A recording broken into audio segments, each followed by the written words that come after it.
मिटिङमा एटेन्ड हुनको निम्ति प्रभु जो हामीलाई समय उपलब्ध गराउनु भयो प्रभु, अनि हामीलाई शारीरिक स्वस्थता दिनुभयो र जसको कारण आज हामी यहाँ उपस्थित हुन पाएका छौँ प्रभु, त्यस निम्ति हामी तपाईँलाई धन्यवाद चढाउँछौँ प्रभु। हृदयको गहिराईदेखि तपाईँ महान परमेश्वरलाई धन्यवाद चढाउँछौँ प्रभु। हो प्रभु परमेश्वर, साँच्चै नै प्रभु तपाईँले आज संसारभरिका तपाईँ जीवित परमेश्वरलाई मान्ने अनि तपाईँलाई पवित्र आत्मा र सत्यतामा भज्ने पुज्ने हो प्रभु, सत्य शिक्षाको मार्गमा हिँडेका तपाईँका छोराछोरीहरूलाई एकत्रित गरेर तपाईँलाई महिमा दिनको निम्ति जुन यो प्लेटफर्म खडा गर्नुभएको छ प्रभु, त्यस निम्ति पनि म तपाईँलाई हृदयको गहिराईदेखि धन्यवाद चाहन्छु प्रभु। जसको कारण आज हामी जस्ता व्यक्तिहरू वास्तवमा प्रभु एउटा एक ठाउँमा ग्रास लेभलमा त्यसै रङ्गलिएर रहेका मानिसहरूलाई प्रभु तपाईँले यसरी यो मौका दिनुभयो, अवसर दिनुभयो प्रभु, यसको निम्ति हामी तपाईँलाई धन्यवाद दिन्छौँ प्रभु। धन्यवाद छ प्रभु परमेश्वर, विशेष गरी यसको व्यवस्थापनमा खटेका तपाईँका छोराहरूको निम्ति प्रभु तपाईँले आशिष दिनुहोस् प्रभु। जुन यो मिटिङ सञ्चालनमा सम्पूर्ण जिम्मेवारी सम्हाल्नुभएका आफ्ना दासहरूको निम्ति तपाईँले सहायता मद्दत गर्नुहोस् प्रभुजी। र यसै गरी आज जति पनि यो मिटिङमा हामी उपस्थित भएका छौँ, सहभागिता जनाएका छौँ प्रभु, संसारका हरेक कुनामा देशबाट प्रभु, साँच्चै नै प्रभु संसारका विभिन्न महादेशबाट हामीहरू छौँ तापनि प्रभु परमेश्वर हामीलाई यो मिडिया मार्फत तपाईँले एक ठाउँमा एउटा मञ्चमा उभ्याउनु भएको छ प्रभु, यस निम्ति फेरि पनि म धन्यवाद दिन्छु प्रभुजी। धन्यवाद छ प्रभु परमेश्वर, यो मिटिङ बिना कुनै अवरोधका साथमा एउटा पूर्णतामा पुगोस् प्रभु, सिद्धतामा पुगोस् प्रभु। र आजको यस मिटिङमा जति पनि एटेन्ड भएका तपाईँका छोराछोरीहरू छन् प्रभु, कोही पनि रित्तो नरहेको होस् प्रभु, केही न केही तपाईँको वचन समातेर जान सकेको होस् प्रभुजी। हालेलुया। साँच्चै नै प्रभु वचन नै हाम्रो निम्ति सब कुछ हो, वचन नै हाम्रो तपाईँ प्रभु परमेश्वर नै हुनुहुन्छ प्रभुजी। धन्यवाद छ प्रभु। आज यस समयमा तपाईँका दास जो वचन बोल्नुहुनेछ उहाँलाई पनि म तपाईँको हातमा राख्दछु प्रभु, र विशेष गरिकन यो सभामा जुन किसिमको वचन उहाँले पस्किनु हुनेछ प्रभु, त्यसमा जो दास बोल्नुहुनेछ उहाँको ओठ मुख र मन मस्तिष्कलाई प्रभु तपाईँले छोइदिनुहोस् परमेश्वर। अनि हामी सबैका समस्त चाबीलाई तपाईँले खोलिदिनुहोस् प्रभु, ताकि तपाईँका दिव्य वचन हामी बुझ्न सकौँ र सोही अनुसार तपाईँलाई महिमा दिन सकौँ प्रभुजी। हो प्रभु परमेश्वर, धन्यवाद छ प्रभु तपाईँलाई। हालेलुया। र मिटिङ बिना कुनै रूपले चाहिँ अवरोध नभइकन राम्रोसँग सम्पन्न हुन सकेको होस् प्रभुजी। र यसै गरिकन मिडियाका साधनहरूले पनि राम्रोसँग काम गराउनु प्रभु, डिस्टर्बेन्स नभएको होस् परमेश्वर। अनि यसै गरी प्रभु जो दुईजना सिस्टरहरू जो बिमार हुनुहुन्छ प्रभु, हो प्रभु उहाँहरूको निम्ति पनि म फेरि पनि याद गर्दछु, सम्झन्छु, स्मरण गर्छु प्रभु। साँच्चै नै तपाईँका दासीहरूलाई साँच्चै नै प्रभु तपाईँ पवित्र आत्मा परमेश्वरले यो गरिमा टच गर्नुहोस् प्रभु, छुनुहोस् र परमेश्वर उहाँहरूका शरीरमा जुन किसिमका समस्याहरू छन्, बिमारीहरू छन् प्रभु, ती सबैलाई प्रभु तपाईँले हरण गर्नुहोस् प्रभुजी। हो उहाँका कोर्राका चोट र निलडामबाट तिमीहरूले चङ्गाई पाएका छौ भनेर जीवित वचनमा भनिएको छ। साँच्चै नै प्रभु तपाईँले छोइदिनुहोस् प्रभु। अनि अर्को त्यो बहिनीको छोरीको विषयमा पनि प्रभु वास्तविक जे भएको छ प्रभु, त्यसमा हरेक प्रतिकूल अवस्थालाई चिर्दै अनुकूलतामा लैजाने परमेश्वर तपाईँ हुनु हुनाले प्रभुजी ती सबै कुरामा धैर्य धारणका साथमा तपाईँको वचनसम्म ढङ्गबाट ती सबै समस्याहरू सल्भ हुँदै गएको होस् भन्ने कुरा म चाहन्छु प्रभुजी। धन्यवाद छ प्रभु। सबै कुरामा तपाईँको आशिष, अनुग्रह, कृपा दृष्टि, दया दृष्टि रहेको होस् प्रभु। र सबै छोराछोरीहरूलाई स्वस्थ आत्मिक चङ्गाई, शारीरिक चङ्गाई दिएर स्वस्थताको साथमा तपाईँको वचन अनुसार वचनसम्म ढङ्गबाट जिउनको निम्ति प्रभु तपाईँले हामीलाई डोर्याउनुहोस्। कारण प्रभु तपाईँ नै हाम्रो मूल गोठला तपाईँ नै हुनुहुन्छ प्रभु, मूल अगुवा तपाईँ नै हुनुहुन्छ प्रभु। हाम्रा शिक्षक भन्नु पनि, गुरु भन्नु पनि, प्रभु परमेश्वर भन्नु पनि तपाईँ नै हुनुहुन्छ परमेश्वर। धन्यवाद छ प्रभु। फेरि पनि सबै कुरालाई तपाईँको हातमा राख्दै हाम्रा आत्मा, प्राण, शरीर, सिंह जीवन तपाईँको हातमा सुम्पिँदै कार्यक्रमको पूर्ण सफलताको कामना गर्दै आशिष माग्छु एक मात्र सत्य र जीवित प्रभु येशू ख्रीष्टको नाम। आमेन। आमीन आमीन। प्रभु का धन्यवाद हो। और भाई हरि खटका, प्रभु आपको बहुत आशीष दे प्रार्थना के लिए। और प्रार्थना में हमने बहुत सारी चीजें प्रभु से मांगी, प्रभु का धन्यवाद किया। And may God bless us all, may God help us, and may God answer our prayers which we have asked by faith. And the Lord is promised us that He will answer the prayers of faith according to His time, according to His purpose. प्रभु अपने समय के अनुसार और अपनी महिमा के लिए और अपनी योजना के अनुसार हमारी दुआओं का उत्तर देता है। और हमें इसका पूरा विश्वास है। अभी जो प्रार्थना हमने की है उसके लिए हम प्रभु का धन्यवाद करते हैं कि प्रभु हमारी इन प्रार्थनाओं का जवाब जरूर दे रहा है और जरूर देगा अवश्य समय आने पर। और प्रभु हमें कभी भी उदास नहीं छोड़ता, निराश नहीं छोड़ता। Our Lord never leaves us disappointed and without any result. The Lord will give the result sooner or later. We have to wait and we have to continue to pray. प्रभु का जवाब आने में समय भी लगता है, तो हमें प्रार्थना नहीं बंद करनी है। बाइबल कहती है निरंतर प्रार्थना में लगे रहो। Continue in the prayer and leave everything to God. He will answer. He will give the answer according to his timing, according to his purpose. अपनी योजना के अनुसार, अपने समय के अनुसार प्रभु हमारी प्रार्थनाओं का जवाब देता है।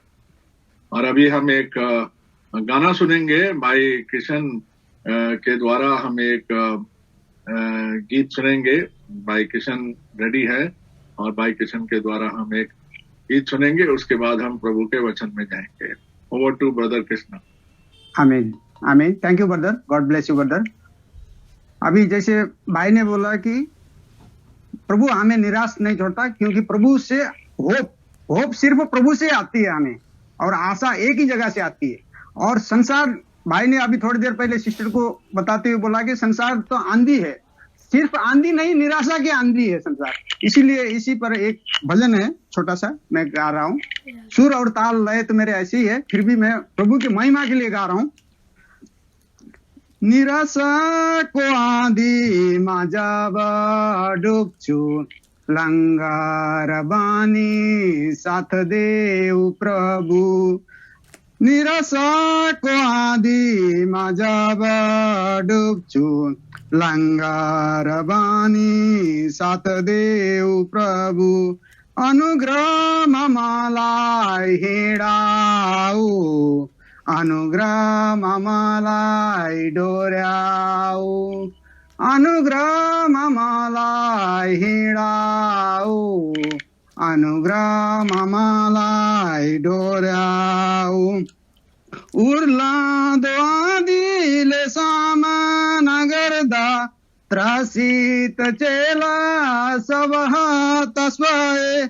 मत्ती 8:23-26। उर्लादो आँधीले सामना गर्दा, त्रासित चेला सब हताश भए। अनुग्रहमा बाँचेको चेला हुँ म, हताश हौला सम्हालिदेऊ प्रभु। निराशाको आँधीमा जब डुब्छु, लङ्गार बानी साथ देऊ प्रभु। अनुग्रहमा मलाई हिँडाऊ, अनुग्रहमा मलाई डोर्याऊ। अनुग्रहमा मलाई हिँडाऊ, अनुग्रहमा मलाई डोर्याऊ। विश्वासको आधारमा बाँचेको छु, विश्वासको लडाई लड्न सिकाऊ। विश्वासको आधारमा बाँचेको छु, विश्वासको लडाई लड्न सिकाऊ। विश्वासलाई सिद्ध बनाउने प्रभु, मेरो विश्वासलाई सिद्ध बनाऊ। विश्वासलाई सिद्ध बनाउने प्रभु, मेरो विश्वासलाई सिद्ध बनाऊ। निराशाको आँधीमा जब डुब्छु, लङ्गार बानी साथ देऊ प्रभु। अनुग्रहमा मलाई हिँडाऊ, अनुग्रहमा मलाई डोर्याऊ। परदेशी छु म यस संसारमा, सहारा मेरो यहाँ कोही छैन। परदेशी छु म यस संसारमा, सहारा मेरो यहाँ कोही छैन, तिमी नै मेरो सहारा बानी, डोर्याइदेऊ दिन दिन आत्मिक पथमा, तिमी नै मेरो सहारा बानी, डोर्याइदेऊ दिन दिन आत्मिक पथमा। निराशाको आँधीमा जब डुब्छु, लङ्गार बानी साथ देऊ प्रभु, अनुग्रहमा मलाई हिँडाऊ, अनुग्रहमा मलाई डोर्याऊ। बाँचिरहेछु म अन्तिम दिनमा, साथ देऊ मलाई पल पलमा, बाँचिरहेछु म अन्तिम दिनमा, साथ देऊ मलाई पल पलमा। साथ तिम्रो पाए यस यात्रामा, निश्चय दौड पुरा गर्नेछु म, साथ तिम्रो पाए यस यात्रामा, निश्चय दौड पुरा गर्नेछु म। निराशाको आँधीमा जब डुब्छु, लङ्गार बानी साथ देऊ प्रभु, अनुग्रहमा मलाई हिँडाऊ, अनुग्रहमा मलाई डोर्याऊ। निराशाको आँधीमा जब डुब्छु, लङ्गार बानी साथ देऊ प्रभु, अनुग्रहमा मलाई हिँडाऊ, अनुग्रहमा मलाई डोर्याऊ। आमीन। आमीन। गॉड ब्लेस यू ब्रदर आमीन। कृष्णा, आमीन। एक अच्छे गीत के लिए जो बड़े हृदय से, हृदय की आत्मा से आपने गाया। इसमें हम जानते हैं प्रभु कभी हमको निराश नहीं छोड़ता।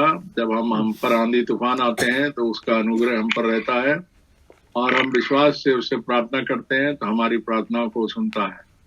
प्रभु बड़ा अनुग्रही है और दयालु है, और जब हम उस पर विश्वास करके उससे कुछ मांगते हैं तो हमें निराश नहीं छोड़ता। इस संसार में बहुत आंधी तूफान है और उससे हमको वो बचा के रखता है। आमीन, आमीन। और अब हम प्रभु के now we will go to the word of God for some time. We will meditate, and as we said, we will hear the word of God in English with translation with brother Jaswinder in Hindi. Brother Jaswinder, ਤੁਹਾਡਾ recording system ठीक है जी, सब set है? हाँ जी brother, ready है। Thank you. God bless you. आमीन। So we thank God for this wonderful prayer. Our Lord supports us, and He is very faithful, and He is always kind. He listens to the words of our prayer when we pray with faith from our heart, with a humble heart.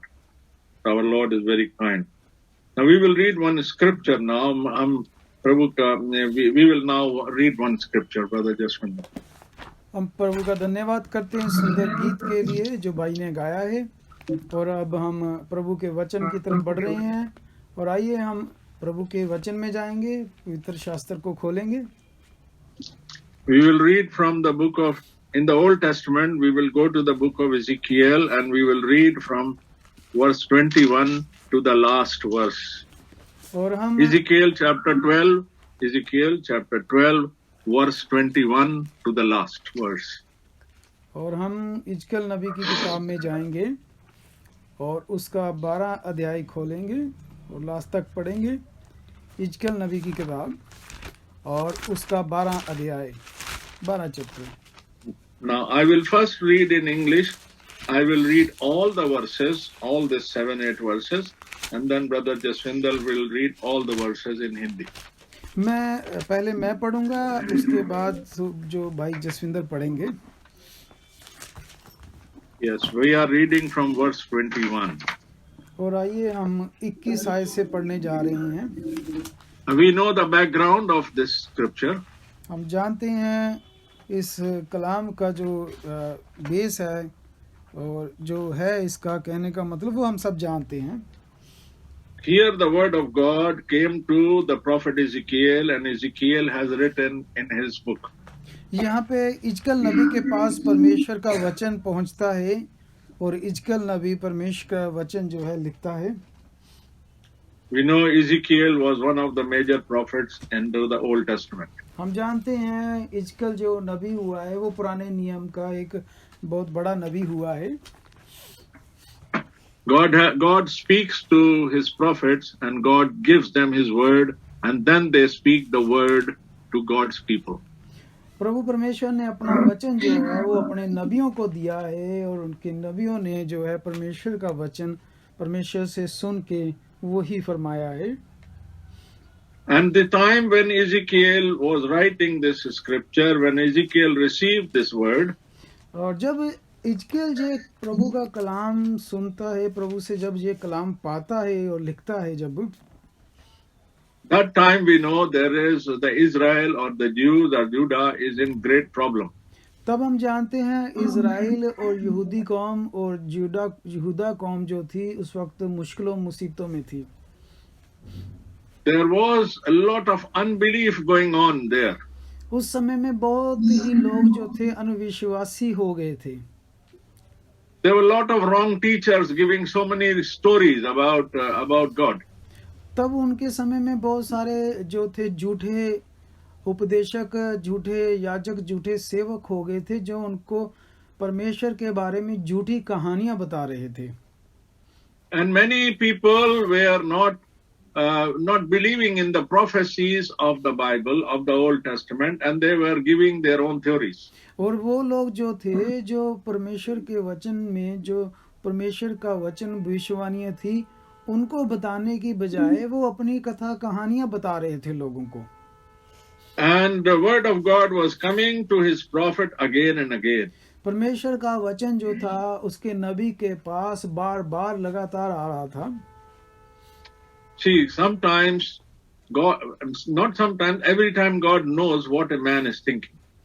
परमेश्वर हमेशा ही ये जानता होता है कि मनुष्य क्या सोचता है, Because he is God. क्योंकि वो परमेश्वर है। He knows everything before we can even speak.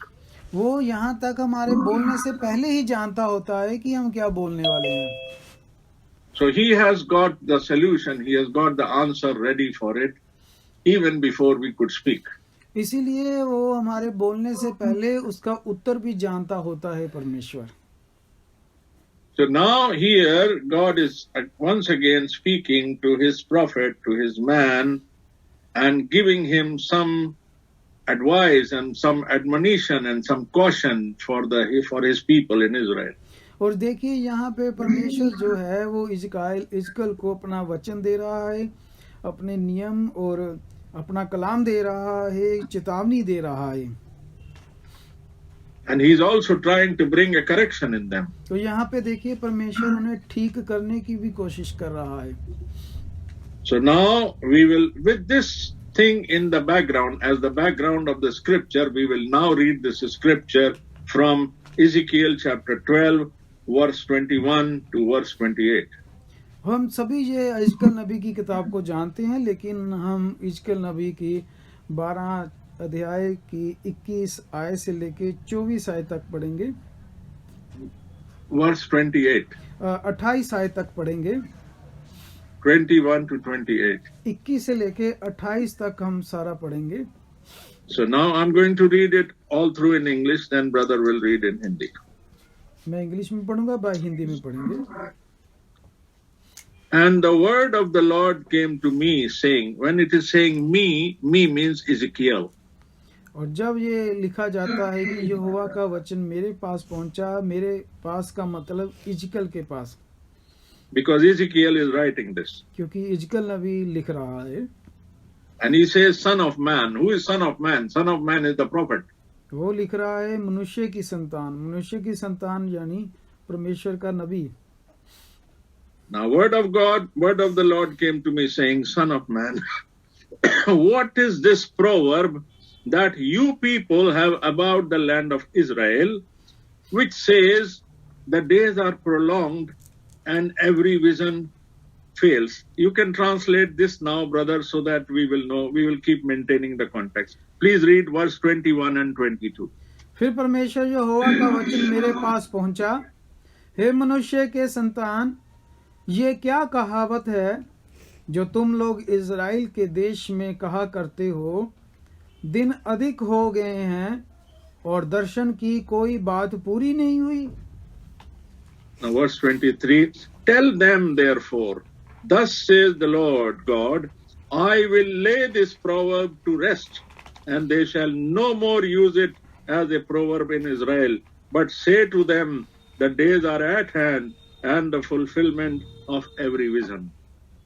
इसलिए उनसे कहे, प्रभु यहोवा यूं कहता है, मैं इस कहावत को बंद करूंगा और ये कहावत इज़राइल पर फिर ना चलेगी। तू उनसे कह कि वह दिन निकट आ गया है और दर्शन की बातें सब पूरी होने पर हैं। आमीन। Amen. Verse 24, for no more shall there be any false vision or flattering divination within the house of Israel. क्योंकि इज़राइल के घराने में ना तो और अधिक झूठे दर्शन की कोई बात और ना कोई चिकनी चुपड़ी बात फिर कही जाएगी। आमीन। Amen. Verse 25, I am the Lord, I speak, and the word which I speak will come to pass. It will no more be postponed. For in your days, O rebellious house, I will say the word and perform it, says the Lord. क्योंकि मैं यहोवा हूँ, जब मैं बोलूँ तब जो वचन मैं कहूँ वह पूरा हो जाएगा, उसमें विलंब ना होगा। परंतु हे विद्रोही करने वाले घराने, तुम्हारे ही दिनों में मैं वचन कहूँगा और वह पूरा हो जाएगा। प्रभु यहोवा की ये वाणी है। Verse 26, again the word of the Lord came to me saying, verse 27, Son of man, look, the house of Israel is saying, the vision that he sees is for many days from now, and the prophecies of the times are far off. फिर यहोवा का वचन मेरे पास पहुंचा, हे मनुष्य के संतान, देख, Israel के घराने के लोग ये कह रहे हैं, जो दर्शन वह देखता है वह बहुत दिन के बाद पूरा होने वाला है, कि वह दूर के समय के विषय में भविष्यवाणी करता है। Verse 28, therefore say to them, thus says the Lord God, none of my words will be postponed anymore, but the word which I speak will be done, says the Lord God. इसलिए तू उनसे कह, प्रभु यहोवा यूं कहता है, मेरे किसी वचन के पूरा होने में फिर विलंब ना होगा, वरन जो वचन मैं कहूँ वह निश्चय ही पूरा होगा। प्रभु यहोवा की ये वाणी है। Amen. आमीन। Now, brethren, we have read these few verses from the book of Ezekiel, chapter 12. मेरे भाइयों, हमने इजकल नबी की किताब में से ये कुछ प्रभु के आयतें पढ़ी हैं कलाम की। Now, here the prophet is Ezekiel, and God is talking to him. जहाँ पे प्रभु परमेश्वर अपने नबी इजकल के साथ बात कर रहा है। And the people of God who are the people of God to for whom God is speaking is Israel. और प्रभु परमेश्वर देखिए जिनके बारे में बात कर रहा है वो इज़राइल के लोग हैं। Now we know, brethren, that the word of God remains the same for all times, for all ages. और हम जानते हैं भाइयों कि परमेश्वर का वचन जो है वो युगों युगों हमेशा हमेशा रहता है।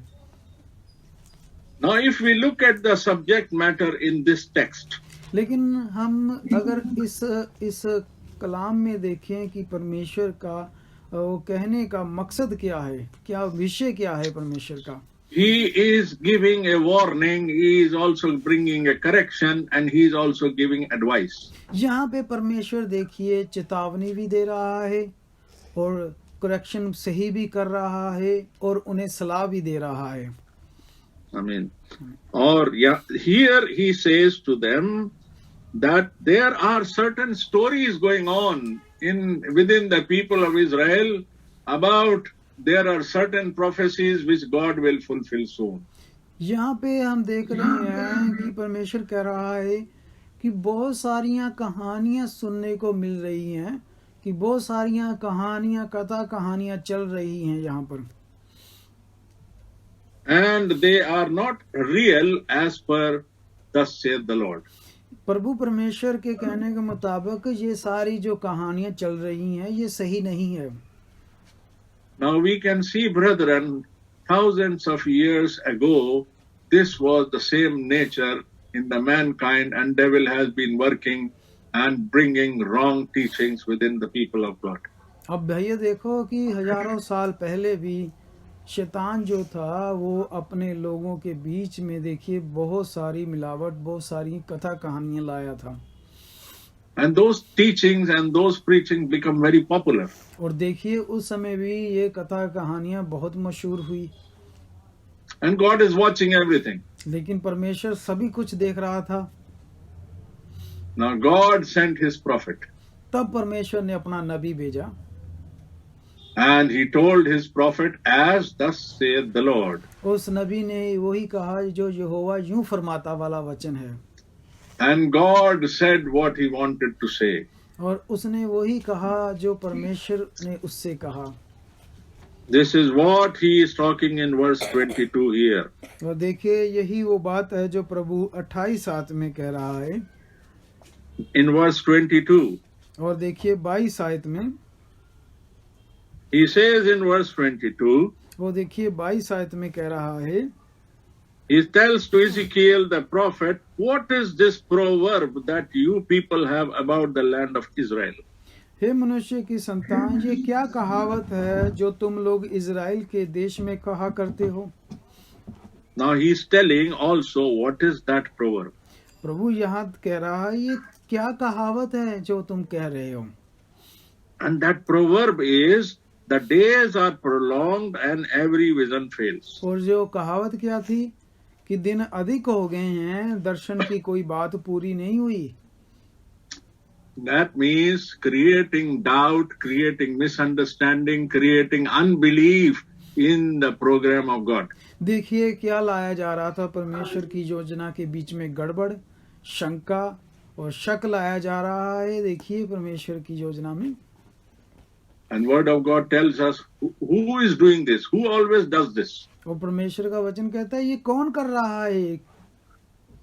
This is always the work of the devil. ये हमेशा ही शैतान का कार्य होता है। Devil has done it from the beginning. शैतान ये चीज शुरुआत से ही करता रहा है। He brings his own teaching and he creates a doubt and unbelief in the word of God. शैतान हमेशा से ही अपनी तालीम जो है वो घुसाड़ता डाल देता है और मनुष्यों के बीच में शंका और दुविधा डाल देता है।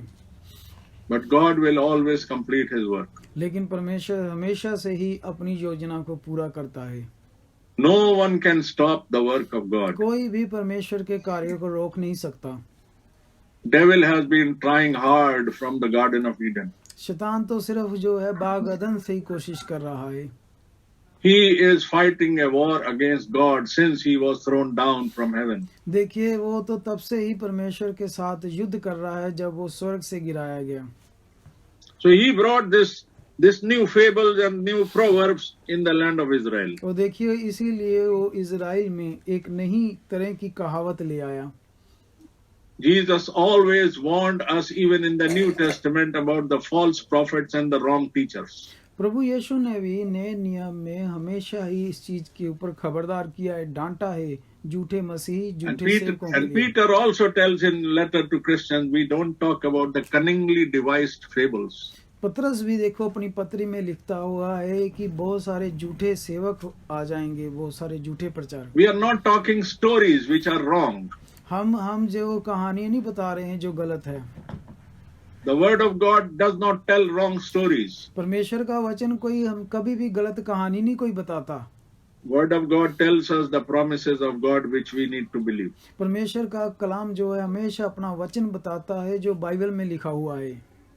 So now here God is talking to Ezekiel that I know you people in Israel, you are listening to some stories which are telling about the failing prophecies.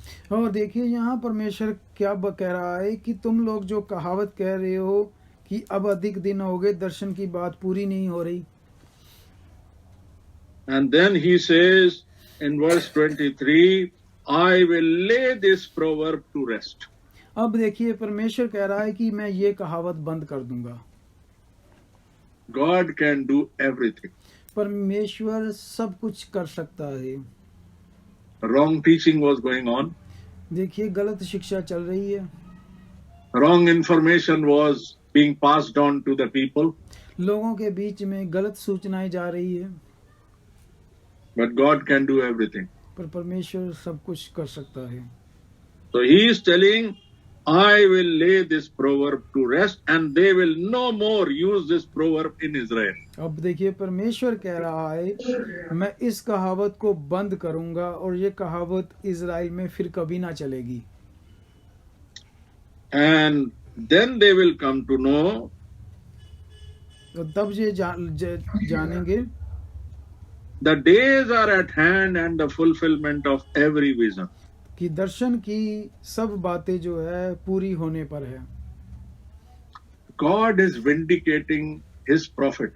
परमेश्वर अपने नबी को देखिए चिन्ह दे रहा है।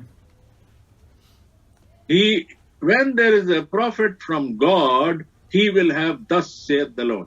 जो भी परमेश्वर की तरफ से नबी होता है उसके पास यहोवा यूं फरमाता वाला वचन होता है।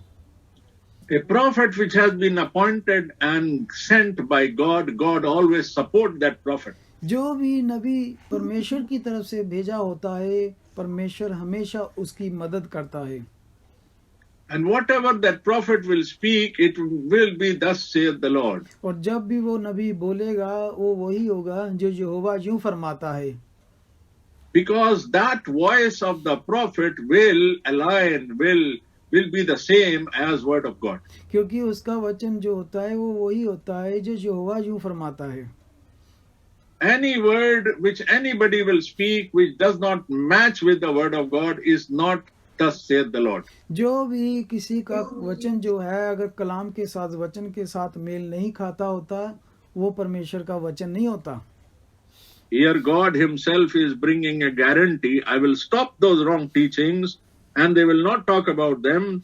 And now I am telling you that days are at hand. परमेश्वर यहाँ पर देखिए पूरी गारंटी दे रहा है कि मैं इस कहावत को बंद कर दूंगा और ये कहावत इजराइल में फिर कभी ना चलेगी।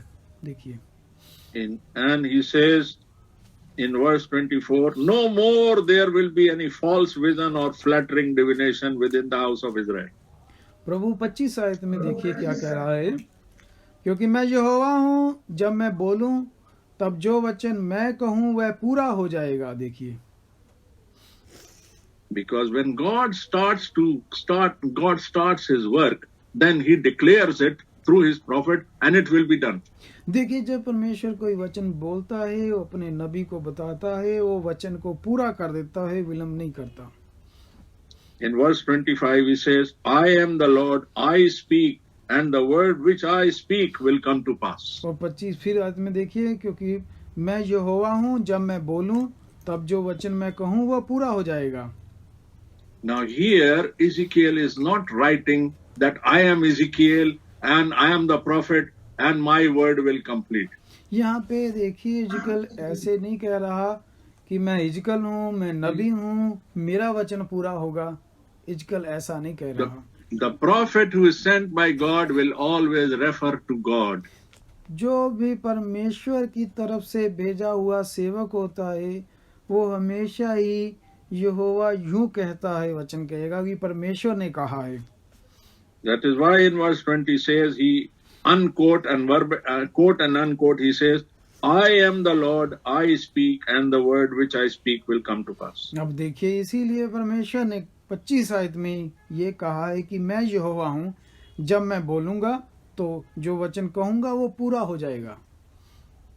And it says, it will no more be postponed, for in your days, O rebellious house, I will say the word and perform it, says the Lord. और देखिए वो कह रहा है इसमें विलंब ना होगा, इसमें विलंब ना होगा, और उन दिनों में जो मैं वचन कहूंगा वो पूरा हो जाएगा। यहोवा की ये वाणी है। Verse 26, again the word of the Lord came to him. So now God is continuing to speak to the prophet. अब देखिए 26 आयत में यहोवा का वचन मेरे पास पहुंचा। लगातार परमेश्वर इजकल नबी से बात कर रहा है। Verse 27, it says, Son of man, look, the house of Israel is saying, the vision that he sees is for many days from now, and prophecies are far away.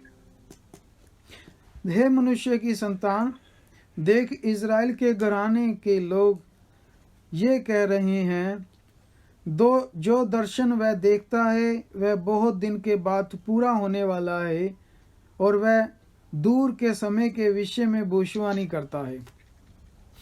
Now these people are telling and trying to believe that the prophecies which God has said through his prophet and set in his word, they are very far away. We don't know when they will be fulfilled. देखिए लोग क्या कह रहे थे, लोग कह रहे थे कि जो वचन परमेश्वर ने नबियों को बोला है वो अभी नहीं, वो तो बहुत सालों बाद पूरा होना है, बहुत हजारों सालों बाद पूरा होना है, वो वचन अभी नहीं होना पूरा। That means they will not worry about what is going on today. They will think, oh, it will happen sometime in future. इसका मतलब था कि वो अपने समय के लिए बिल्कुल चिंतित नहीं थे। अपने समय वो तो कह रहे थे कि भविष्य में बहुत सालों बाद पूरा होना है, अभी नहीं है। Then he says in verse 28, तब देखिए प्रभु 28 आयत में प्रभु कहता है, Therefore tell them, thus saith the Lord, no, none of my words will be postponed anymore, but the word which I speak will be done, saith the Lord. 28 आयत में देखिए प्रभु जवाब देता है, इसलिए तू उनसे कह, प्रभु यहोवा यूं कहता है, मेरे किसी वचन के पूरा होने में विलंब ना होगा, परंतु जो वचन मैं कहूंगा वह निश्चय ही पूरा होगा। प्रभु यहोवा की ये वाणी है। आमीन। Now we know here what is the problem here in Israel. अब जहां हम समझ सकते हैं कि इज़राइल में क्या दिक्कत समस्या है। The people in Israel are trying to believe the things which are not true. Israel के लोग उन चीजों पर विश्वास कर रहे थे जो चीजें सत्य नहीं थी, They were not according to the plan of God. जो कि परमेश्वर की योजना के मुताबिक नहीं थी। Those things were going to happen very soon according to plan of God. हालांकि परमेश्वर की योजना के मुताबिक वो वचन जो है बड़ी जल्दी पूरा होने वाला था, But a spirit of unbelief was going through the people of Israel. लेकिन एक अनविश्वासी वाला आत्मा जो था वो इज़राइलियों के बीच में काम कर रहा था। So God sent a prophet amongst his people. परमेश्वर ने फिर अपना एक नबी उनके बीच में भेजा, And God is continuing to speak through the prophet. परमेश्वर उस नबी के द्वारा लगातार बात कर रहा था। In the whole chapter of 12 and before that and even after that, we know that God is giving a lot of signs to his prophet. हम जानते हैं 12 अध्याय से पहले और 12 अध्याय के बाद भी परमेश्वर ने बहुत सारे मोजे चमत्कार दिखाए हैं। He uses his prophet to show the signs that the prophet is coming from God. प्रभु ने इसलिए उस नबी के द्वारा बहुत सारे मोजे चमत्कार किए ताकि लोग जाने कि ये परमेश्वर का भेजा हुआ दास सेवक है। God always gives certain signs and witnesses through the prophet so that people know this man is sent by me. परमेश्वर हमेशा ही अपने दास के द्वारा बहुत सारे मोजे चमत्कार करवाता है ताकि लोग ये समझ ले, जान ले कि ये परमेश्वर का दास है। And those who are in the program of God, और जो लोग परमेश्वर की योजना के अंदर होते हैं, they will recognize that man of God. वही लोग उस दास सेवक को पहचान जाएंगे। Then they will also understand and recognize what God is speaking through that man. तब वो ये भी पहचान जाएंगे कि जो वचन परमेश्वर जो उस नबी के द्वारा बोल रहा है वो भी जान लेंगे. Then they will not pay attention to those proverbs and wrong teachings. तब जाके वो लोग जो हैं वो उन गलत कहावतों कथा कहानियों पर फिर कभी मन नहीं लगाएंगे. Because God wants to save his people. क्योंकि परमेश्वर अपने लोगों से बात करना चाहता है. God knows them before the foundation of the world. परमेश्वर उनको जगत की उत्पत्ति से पहले जानता है. God is love and God does not want the people should be destroyed. परमेश्वर जो प्रेम करने वाला प्रभु परमेश्वर है वो नहीं चाहता कोई बर्बाद हो. But he always gives a warning before he gives a judgment. लेकिन वो हमेशा ही इससे पहले वो किसी का न्याय करे पहले उसे चेतावनी देता है. And so he sends a message through a messenger. इसीलिए वो अपना संदेशवाहक के द्वारा भेजता है. Messenger is not the message. संदेशवाहक जो होता है वो खुद संदेश नहीं होता. He carries the message. लेकिन उसने सिर्फ जो संदेश है वो पकड़ा होता है. So where the people should focus on, they focus on the message. क्योंकि लोगों को किसकी तरफ पूरा ध्यान देना है, उनको उस संदेश की तरफ ध्यान देना है. But they should also identify the messenger. पर उनको जो है संदेशवाहक को भी पहचानना है. How will they identify this messenger is from God? Because he will bring the word of God. तो कैसे पहचानेंगे कि ये संदेशवाहक है? क्योंकि उसके पास परमेश्वर का संदेश होता है. And if he is bringing the word of God, we have to receive the word and believe it. अगर उसके पास परमेश्वर का संदेश है तो हमें उस संदेश को कबूल करना है, उस पर ईमान लाना है, विश्वास रखना है. And in these scriptures that we have read here, अब इन आयतों में जो हमने पढ़ी है अब तक, God is declaring his prophet. परमेश्वर अपने दास सेवक के ऊपर प्रकट कर रहा है. And also he is giving him his word in the form of the warning, in the form of the correction that should be spoken to his people Israel. इसलिए वो अपने नबी को चेतावनी और सलाह दे रहा है, उनको ठीक करने का जो संदेश है अपने नबी को दे रहा है कि वो इजराइलियों को जाके दे. Because they were believing the wrong teachings and wrong theories. क्योंकि वो इजराइली गलत शिक्षाओं कथा कहानियों पर विश्वास कर रहे थे. They were saying, oh, these things that is written here in the Old Testament, in the scriptures, we don't know about these things will finish or not. And this may be very long time. And who has seen that time? वो लोग क्या कह रहे थे कि जो पुराने नियम में नबियों ने भविष्यवाणी की है वो पता नहीं हो गई है पूरी, जहाँ पता नहीं, वो कहते जहाँ पता नहीं अभी बहुत साल पड़े हैं इसको पूरा होने को. But God says, I will complete my work. लेकिन परमेश्वर ने कहा कि मैं अपना वचन कार्य पूरा करूंगा. God is the author and finisher of his work. परमेश्वर अपने कार्य का मालिक है और उसे पूरा करने की भी सामर्थ्य रखता है. Bible says, he who started the good work in our life, he will also finish that good work. वचन कहता है कि जो उसने जिंदगी में अच्छे काम शुरू किए हैं वो ही खत्म भी करेगा. He is the Alpha and the Omega. क्योंकि वही अल्फा है, वही ओमेगा है. He is the beginning at the end. वही शुरुआत है, वही अंत है. Whatever he started in this world, according to his plan, he will finish before the world comes to the end. जिस तरह उसने अपनी योजना के मुताबिक जिस तरह शुरुआत की है वो उसी तरह अपनी योजना के मुताबिक ही अंत कर देगा. Now in verse 13 we will read few verses here. अब देखिए हम 13 आयत में कुछ आयतें पढ़ेंगे, 13 अध्याय में कुछ आयतें पढ़ेंगे. Here God is exposing those wrong people, those wrong teachers and wrong prophets, and God is telling they are not from me. यहाँ पे हम देखेंगे कि परमेश्वर झूठे भविष्यवक्ताओं के विरुद्ध बातें कर रहा है कि जो परमेश्वर की तरफ से भेजे हुए नहीं थे. He is giving them a warning not to listen to them and saying they are not my people. परमेश्वर यहाँ चेतावनी दे रहा है कि ये मैंने नहीं भेजे, इनको मत सुनना, मेरे द्वारा भेजे हुए नहीं है ये।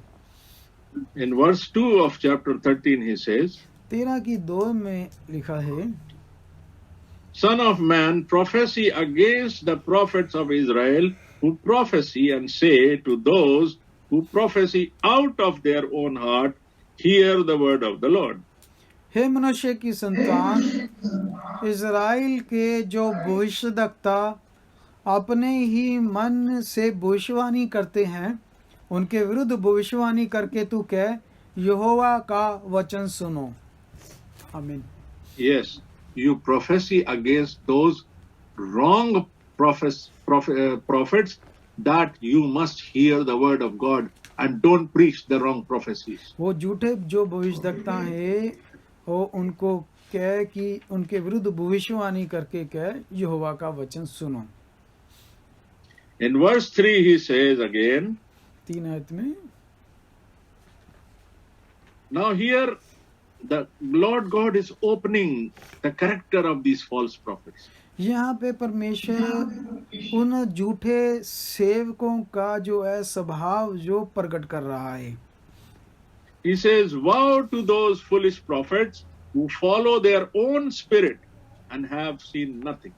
प्रभु यहोवा यूं कहता है, हाय उन मूर्ख भविष्यद्वक्ताओं पर जो अपनी ही आत्मा के पीछे भटक जाते हैं और कुछ दर्शन नहीं पाया। Now you see, they have not received anything from God. अब आप देखिए, उन्होंने परमेश्वर यहोवा से कुछ भी नहीं पाया।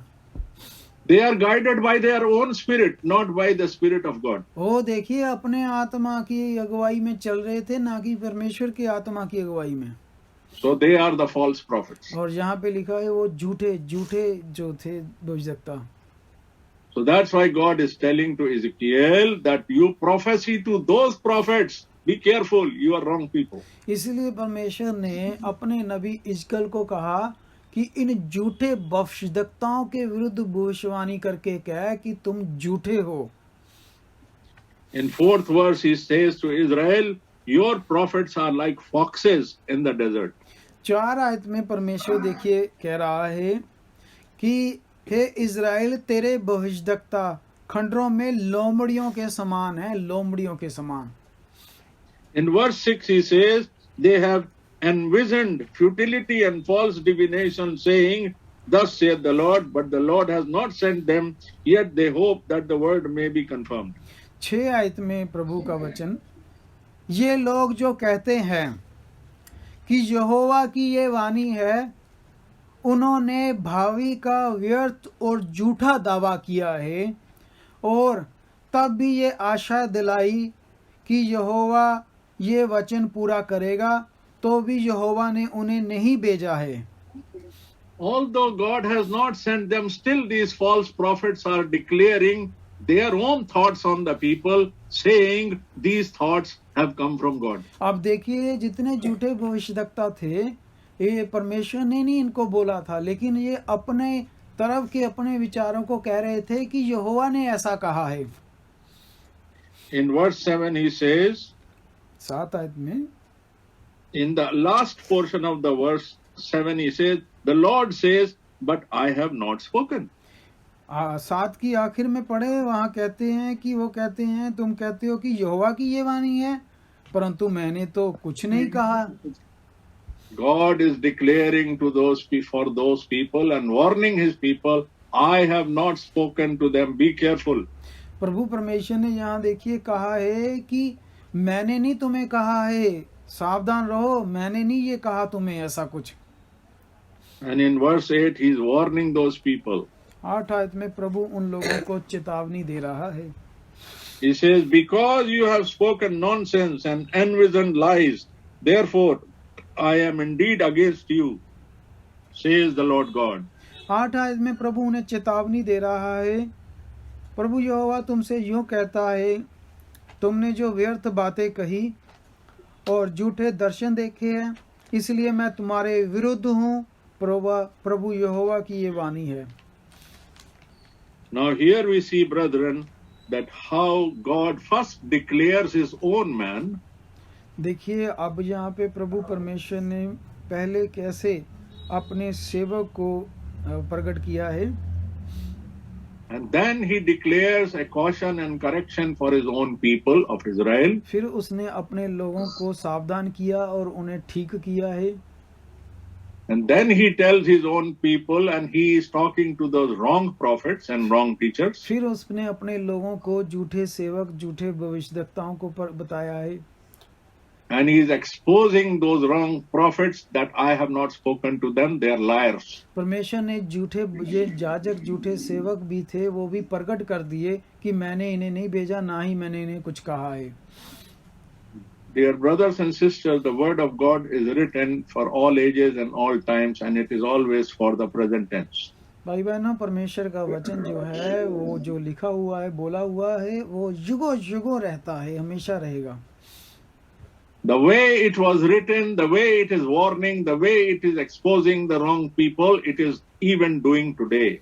जो भी परमेश्वर ने वचन बोला है, चेतावनी दी है, झूठे सेवकों के बारे में बोला है, वो आज भी लागू होता है। Jesus said in Matthew 24, प्रभु यीशु मसीह ने मत्ती 24 में बोला है, even the apostles and prophets in the New Testament, they also wrote many things in their letters to Christians. यहाँ तक कि सेवकों ने भी, प्रभु के चेलों ने, प्रेरितों ने भी अपनी जो पत्रियों में भी ये चेतावनी दी है।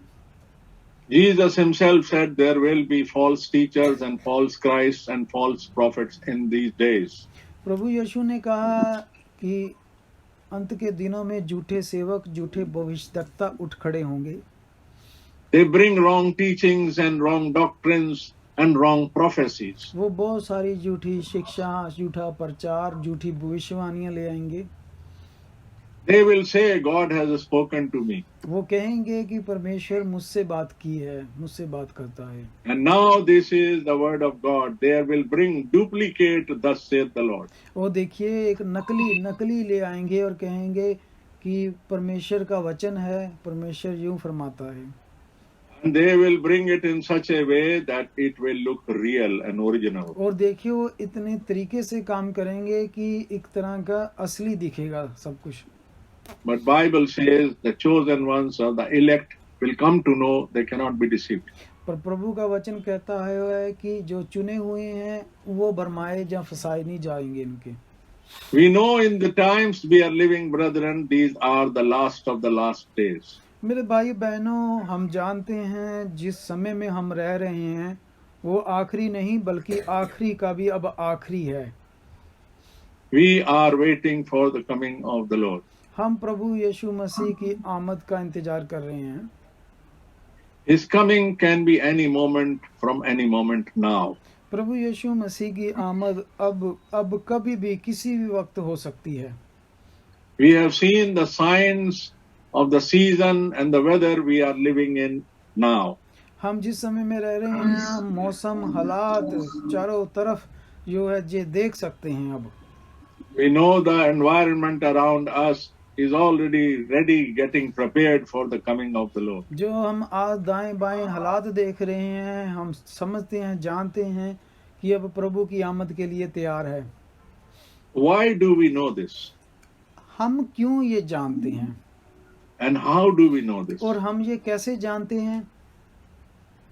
Because God has given us the spirit of discernment to believe the right spirit and reject the wrong spirit. क्योंकि परमेश्वर ने जो हमें आत्मा दिया है वो आत्मा हमें गलत आत्मा और सही की पहचान कराता है। The same wrong spirit is still going on in this world, which much more power and which much more influence, because the times are so close now. जो देखिए जब जो आत्मा गलत आत्मा है वो ज्यादा ताकत सामर्थ्य से काम कर रहा है क्योंकि समय जो है अब नजदीक है, समय कम है। Now God is telling his people even today when he was talking to his people Israel those days. और जिस तरह परमेश्वर ने इजराइलियों को जो कहा था हिजकिय्याह के वक्त, आज भी वो परमेश्वर वही बात हमें कह रहा है। We are also the Israel of God. हम भी परमेश्वर के इजरायली हैं। We are the spiritual Israel. हम आत्मिक तौर पर इजरायली हैं। Bible says there is a physical Israel and there is a spiritual Israel. Bible कहती है कि कुछ शारीरिक इजरायली हैं, कुछ आत्मिक इजरायली हैं। Israel means those are people who belong to God. Israel का मतलब होता है कि वो लोग जो परमेश्वर के संबंध रखते हैं, परमेश्वर से ताल्लुक रखते हैं। And if it was that important for Israel in the times of Ezekiel to know what is the program of God for that time, अब देखिए, इजरायली लोगों को जानना था, जो इजकल नबी के समय में जो परमेश्वर का वचन था वो उनको जानना था। likewise the spiritual Israel, which is the church today, must understand what is the word of God today for our time. आज के समय में जो आत्मिक इजरायली हैं, वो चर्च, वो कलीसिया को भी जानना चाहिए कि परमेश्वर का वचन क्या है। And he has sent a prophet in our times also. उसने हमारे समय में भी एक नबी भेजा। We know that lot of people, lot of men of God came in different church ages. हम जानते हैं इस युगों में, चर्च कलीसिया युगों में बहुत सारी संस्थाओं, बहुत सारे चर्चों से लोग निकल के आए हैं। There were a lot of church ages where there were ups and downs in those ages. हम जानते हैं चर्च कलीसिया युगों में बहुत सारा उतार चढ़ाव आया।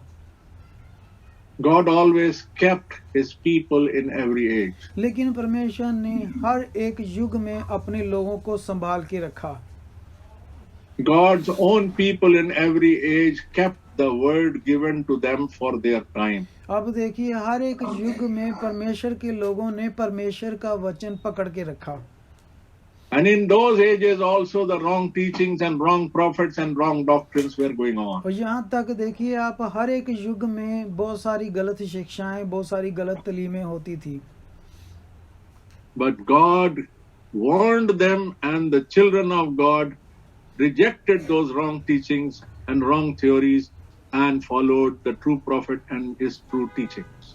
परमेश्वर देखिए हर एक युग में अपने लोगों को ठीक कर रहा है, और जो प्रभु के लोग हैं उन्होंने भी गलत शिक्षाओं को ठुकराया और जो परमेश्वर कहता था उस पर विश्वास किया। Likewise, in our time, God gave us the grace and mercy He shown to us. We could recognize who is the man of God for our age.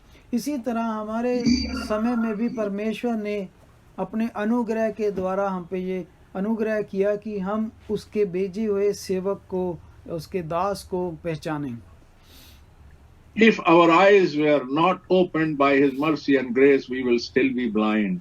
अगर हम भी उसे देख नहीं पा रहे, पहचान नहीं पा रहे, इसका मतलब हम अंधे हैं।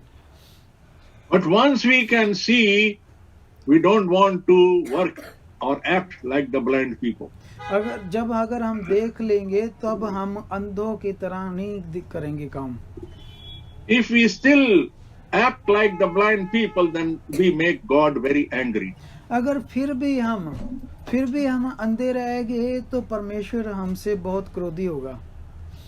Then there will be no pardon, and then there will be no forgiveness or no blood of Jesus Christ left for us. फिर हमारे लिए कोई माफी नहीं है, कोई क्षमा नहीं है, फिर हमारे लिए कोई भी लहू नहीं जो सलीब पर बहेगा हमें माफ करेगा।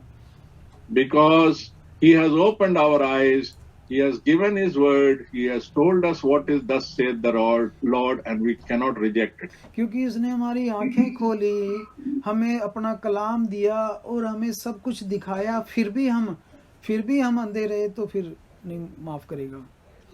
But the Bible says that those who are the chosen ones and known to God before the foundation of the world, they will never reject it. पर बाइबल कहती है जो चुने हुए हैं, जो जगत की उत्पत्ति से पहले ही परमेश्वर ने चुने हुए हैं, वो भरमाए नहीं जाएंगे। They will not be afraid, they will not be scared of the wrong people of this world. वो देखिए चुने हुए बिल्कुल नहीं डरेंगे, घबराएंगे नहीं, इन गलत शिक्षाओं के, गलत लोगों से डराने से नहीं डरेंगे वो। Because book of Romans says those who are led by the Holy Spirit, they are the children of God. क्योंकि रोमन्स की किताब में लिखा है कि जो पवित्र आत्मा के चलाए चलते हैं वो ही परमेश्वर के पुत्र हैं। And the Spirit of God does not bring us the spirit of fear. परमेश्वर का आत्मा भय का आत्मा नहीं है, परंतु वो It- दिलेरी और उत्साह का It आत्मा है। it is the boldness and courage in the word of God. परमेश्वर का आत्मा जो है वो एक सामर्थ का आत्मा है, वचन की सामर्थ ताकत का आत्मा है। It tells us how we face the challenges of devil for our time. ये हमें सामर्थ देता है और बताता है कि जो शैतान ने हमें चैलेंज दिए हुए हैं उनसे कैसे मुकाबला करना है। And that challenge we overcome by faith and prayer and in believing the promises of our time. जो ये हमारे आगे चैलेंज आते हैं उनको कैसे हमने प्रार्थना के द्वारा, विश्वास के द्वारा, फास्टिंग के द्वारा उन पर कैसे जय प्राप्त करनी है। The blessings of those promises will be applying to us when we believe those promises by faith. जब हम उन प्रभु के उन कलाम पर विश्वास करेंगे तब हम इन चीजों पर जय पा जाएंगे। Then we will get the benefit of those promises for our age. तब जाके हम अपने युग में परमेश्वर के उन वादों की आशीष पाएंगे। The message and promise for our age is the promise is that our Lord is coming. हमारे युग में जो परमेश्वर का वादा है कि प्रभु यीशु मसीह आ रहा है, And the message is go back to Bible. और परमेश्वर का जो संदेश है हमारे युग में वो ये है कि वापस बाइबल में आ जाएं। This is not the message of correction, this is the message of restoration. ये हमारा जो है ठीक ही नहीं कर रहा, बल्कि हमें वापस बाइबल में भी ला रहा है मैसेज, संदेश। The church ages before there were a lot of reformers who corrected the people. देखिए बहुत सारे जो सेवक थे उन्होंने, बहुत सारे रिफॉर्मर थे जो उन्होंने करेक्ट किया है कलीसिया से। But God sent a man in this last age, which is the Laodicean and seventh church age, प्रभु परमेश्वर ने आखिरी युग में, लदोकिया युग में, सातवीं कलीसिया युग में अपना एक दूत भेजा आखिरी युग में। and God gave the message to him. परमेश्वर ने अपने उस नबी को अपना वचन दिया। That man was carrying the message. वो परमेश्वर का सेवक दूत जो था वो परमेश्वर का संदेश लेके गया। That man during his ministry was delivering the message. उसके युगों में, उसके समय में परमेश्वर का वचन जो है बांटा गया सारी दुनिया में। No, that man was delivering the message, not distributing the message. उस सेवक ने परमेश्वर का मैसेज दिया। He brought the spiritual food. उसने परमेश्वर से आत्मिक खाना लिया। During his ministry up to the end and last day of his ministry, the spiritual food was stored. उसके सेवा के आखिरी दिनों में परमेश्वर का खाना जो था वो इकट्ठा किया गया। The spiritual message was stored until the time of distribution was necessary. आत्मिक खाना जो था उसकी सेवकाई में इकट्ठा किया गया ताकि हमारे दिनों में बांटा जाए। And what was the message? और संदेश क्या था? Go back to Bible. वापस बाइबल में जाएं। Go back to Acts chapter 2. वापस प्रेरितों के काम 2:38 में जाएं। Go back to the principles of the first century Christianity. वापस जो पहले युगों की कलीसिया है वापस उसमें जाएं।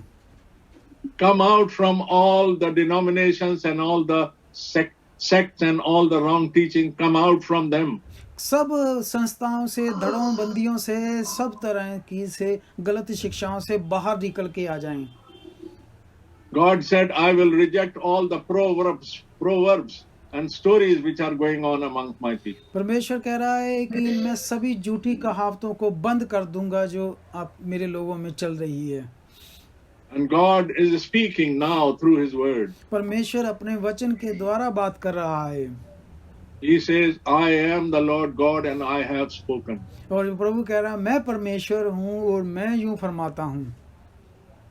And when the messenger who brought the message और देखिए जो संदेश वाहक होता है जो संदेश लेके आता है। when all the work of that messenger was over, और जब उस संदेश वाहक का कार्य पूरा हो जाता है, that messenger was sent to bring the message. वो संदेश वाहक जो होता है वो तो सिर्फ संदेश को लेके आता है। And when he brought all the message God wanted to bring for this time, और आज के समय में उसने जितना भी वो संदेश लिया प्रभु से, after that work, God called that messenger into glory. तब परमेश्वर उस संदेश वाहक को, सेवक को अपने पास बुला लेता है।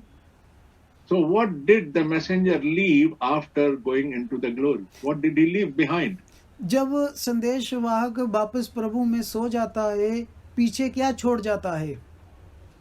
He leaves that message, that stored food, which is now ready for distribution. वो उस संदेश को, परमेश्वर के वचन को जो इकट्ठा किया होता है वो छोड़ जाता है। Hallelujah. The work of God does not stop there. लेकिन अब संदेश वाहक चला गया, लेकिन परमेश्वर का कार्य कभी नहीं रुकता। For example, when the housewife cooked the food in the kitchen and put them in a pot and food is ready. एक एग्जाम्पल देखिए कि एक बहन किचन में खाना बनाती है, खाना बना के वो खाने वाले बर्तनों में खाना जब रख देती है, There comes a time to distribute the food. वो फिर से समय आता है कि वो टिफिन में बंद खाना हुआ है, अब बांटा जाएगा। That food must go to the dining table. वो खाना जो है खाने के मेज पे पहुंचेगा। And who will eat that food? वो खाना कौन खाएगा? For the people for who that food is meant for. वो खाना वो खाएंगे जिनके लिए वो खाना भेजा गया। They are the people of the family. वो उस परिवार के लोग होंगे। They are the chosen people who belong to that house. वो लोग चुने हुए होंगे जो उस परिवार के सदस्य होंगे।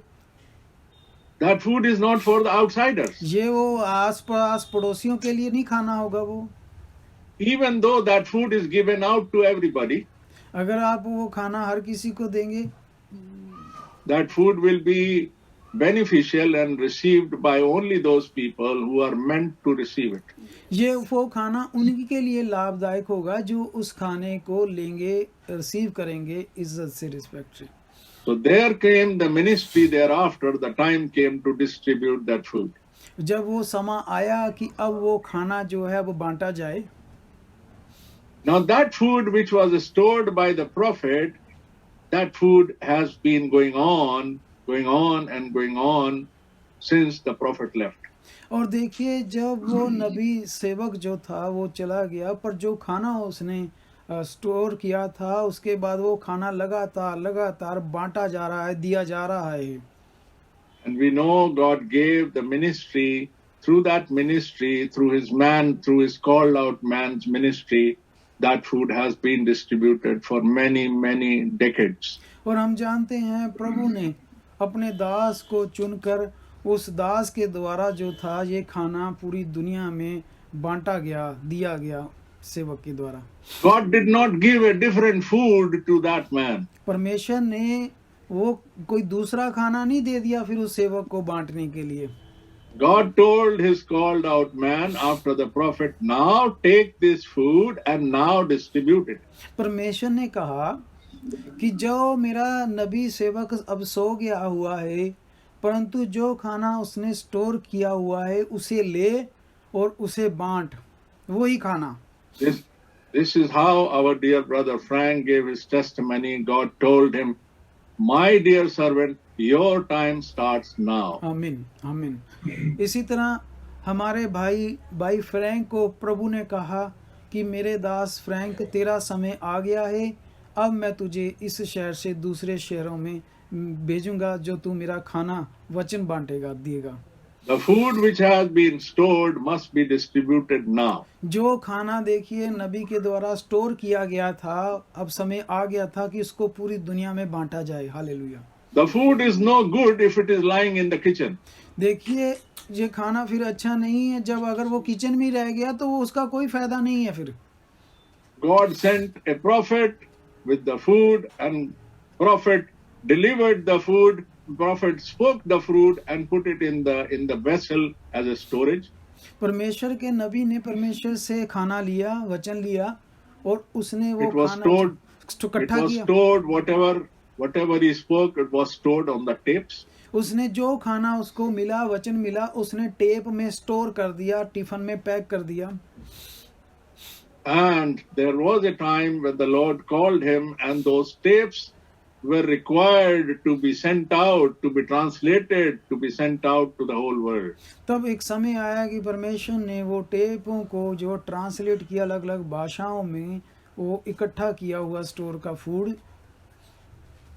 The word of God which was spoken need to be taught and explained and distributed. जो परमेश्वर का वचन था वो जरूरी था कि वो प्रचार किया जाए और उसका बयान भी किया जाए। The end of the ministry of Brother Branham was the prophetic ministry. भाई ब्रानम की जो सेवकाई थी वो एक नबी की सेवकाई थी। And the prophetic ministry ended when all the prophecies God wanted to declare were given out to him. परमेश्वर ने उस नबी के द्वारा सेवा ली, लेकिन जब उसकी सेवकाई पूरी हुई तो परमेश्वर ने उसको उठा लिया। Now all the food which was spoken of by the prophet given by God, लेकिन जो भी वचन खाना प्रभु परमेश्वर ने नबी को दिया था, now this must be distributed and explained, and by the teaching ministry must be taught into this world. परंतु वो खाना जो है एक समय था कि फिर वो बांटा भी जाए। वो किस तरह? वो एक टीचिंग, शिक्षक की सेवकाई के द्वारा उस खाने को बयान भी किया जाए, समझाया भी जाए कि ये खाना क्या है। The food must be understood. क्योंकि वो खाना समझना भी जरूरी है। And without the teaching ministry, it will not be possible. क्योंकि बिना शिक्षक के हम समझ ही नहीं सकते थे कि वो खाना क्या है। One prophetic ministry did not bring another prophetic ministry. एक नबी की सेवकाई दूसरे नबी को नहीं, ऐसे नहीं होता कि दूसरी नबी को। No, that prophetic ministry must convert into a teaching ministry. क्योंकि वो नबी की जो सेवकाई है वो शिक्षक के में कन्वर्ट होनी चाहिए, शिक्षक की मिनिस्ट्री के पास। All the prophetic teachings which were brought by the prophet must be taken back to the Bible for us to understand through teaching. जितने भी नबियों की जो शिक्षा तालीम है, नबियों के पास परमेश्वर का वचन था, वो वापस वचन में से शिक्षक के रूप में शिक्षा टीचिंग मिनिस्ट्री के द्वारा उसको समझना पड़ेगा, समझना।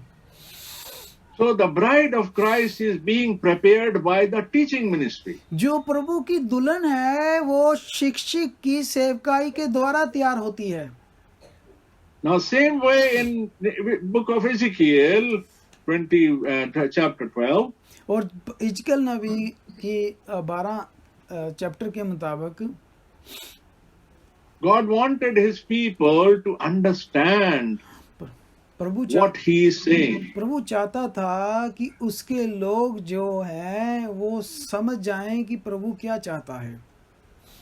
And by bringing this teaching ministry in our time, हमारे समय में जो शिक्षक की सेवकाई है, God is allowing this teaching ministry to be understood by his people.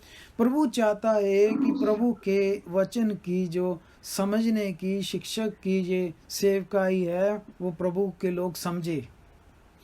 God always, in every age, in every time, uses and calls out one man, one person. परमेश्वर ने हमेशा से ही सिर्फ एक व्यक्ति को चुना है और उसे बाहर निकाला, एक व्यक्ति को चुना। There is one ministry in one age. हर एक युग में देखिए एक मिनिस्ट्री रही है, एक मनुष्य, एक दूत।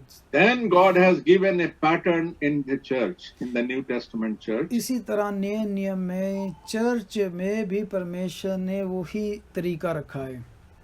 like Paul writes in the letter to Timothy, जिस तरह संत पौलुस तिमोथियुस को पत्री लिखता है also in the letter to Ephesians, और इफिसियों को भी पत्री लिखता है, that God has brought a fivefold ministry in the church. उसको परमेश्वर ने बताया कि परमेश्वर ने अपनी कलीसिया में 5 तरह की सेवकाई रखी है। Now all these ministries are controlled by one Lord, one faith and one baptism. ये 5 तरह की जो सेवकाई परमेश्वर ने रखी है वो एक ही प्रभु, एक ही विश्वास और एक ही बपतिस्मे के द्वारा कंट्रोल होती है। They all have one type of teaching. They don't believe in different teachings. उन 5 की जो सेवकाई है वो एक ही ईमान, एक ही शिक्षा होती है, अलग अलग शिक्षा नहीं होती 5 की। Under the same faith and same spirit and the same teaching, they have different responsibilities. वही एक ही विश्वास होगा उनका, एक ही शिक्षा होगी, एक ही उनका सारा ईमान कलाम विश्वास होगा, Their purpose is always one. क्योंकि एक ही मकसद है बस, That is to bring the stature of perfect man, which is Jesus Christ, in the church. और हम प्रभु यीशु मसीह की तरह एक संपूर्ण व्यक्ति बन जाएं जैसा हमारा प्रभु यीशु मसीह था। There are ministries, we know that there are apostles, there are prophets, there are evangelists, preachers and teachers, deacons and elders. These are the ministries. हम जानते हैं 5 तरह की सेवा है, नबी है, प्रेरित है, पास्टर है, शिक्षक है और टीचर हैं। ये 5 तरह की कलीसिया में सेवकाई है। But they don't preach different things. वो देखिए अलग अलग शिक्षा प्रचार नहीं करते। And each local church who have got these services and another local church who is in the Lord will not preach different teaching. ये नहीं है कि एक चर्च में ये शिक्षा प्रचार हो रही है और दूसरे में दूसरी तरह की शिक्षा प्रचार हो, ऐसा नहीं था। Now all the members of the local churches having this fivefold ministry are connected to one main ministry, which is the ministry for our time. देखिए ये उस कलीसिया की जो 5 तरह की सेवकाई है वो सारी सेवकाई सिर्फ एक सेवकाई से जुड़ी होती थी। Because we all have got the ministries, but we don't have different ministries like different teachings. No. क्योंकि हमारे पास प्रभु की सेवकाई है लेकिन हमारे पास अलग अलग सेवकाई नहीं है, कोई अलग अलग शिक्षा है। We are all connected to that one teaching ministry for which Lord God called his servant Brother Frank for this age. हमारे पास सबके पास सिर्फ एक ही मिनिस्ट्री, एक ही शिक्षा है जैसा भाई फ्रैंक के पास है, कहते हैं वो। Because this brother has been called according to Matthew 24 verse 45 and verse 46. क्योंकि हमारा ये भाई फ्रैंक जो है वो प्रभु के वचन के मुताबिक मत्ती 24, 45 और 46 और 47 के मुताबिक चुना हुआ दास है। If we don't believe this ministry, then we don't believe word of God. अगर हम इस सेवकाई पर ईमान नहीं रखते, हम प्रभु पर ईमान नहीं रखते। If we don't believe the called out person for our time, then it has not been revealed to us. We are blind. अगर हमारे समय में परमेश्वर ने जिसे चुना है, जिसे अपनी सेवा के लिए बाहर निकाला, अगर हम विश्वास नहीं करते तो हम अंधे हैं। How we will know if we don't believe this man has been called by God? How we will believe what he is teaching? हम कैसे ये जानेंगे कि ये परमेश्वर की तरफ से भेजा हुआ इंसान है? If we don't believe his ministry and calling of the Lord for a particular person in our age, why we should believe what he is teaching? देखिए हमारे समय में जो परमेश्वर का भेजा हुआ दास है, हम उस पर कैसे विश्वास रखेंगे? अगर परमेश्वर ने भेजा हुआ है तो हमें उस पर विश्वास रखना है।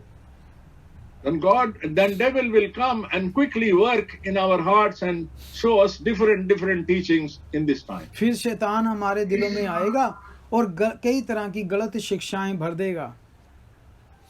And then we will be deceived. तब हम देखिए भरमाए जाएंगे।